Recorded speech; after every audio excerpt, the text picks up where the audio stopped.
Estamos aqui no município de Malta com o cidadão vice-prefeito Zeca Salviano. Zeca Salviano, vamos falar um pouquinho sobre a administração municipal. Você, como vice-prefeito, conhece as ações, né, da atual administração, você que vem auxiliando o prefeito nessa jornada.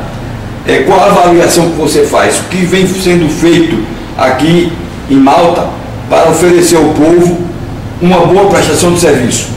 Sem dúvida nenhuma, está exposta para o público o que ele está fazendo.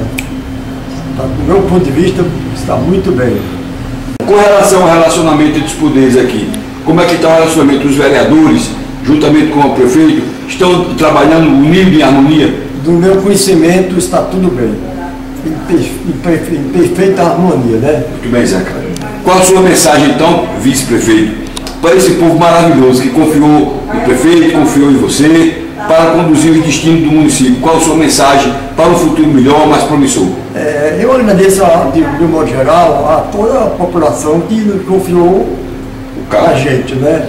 E, de forma geral, repito, é o povo mesmo, né, que confiou, e que Deus ajude que a gente possa, na verdade, concluir esse período de administração bom.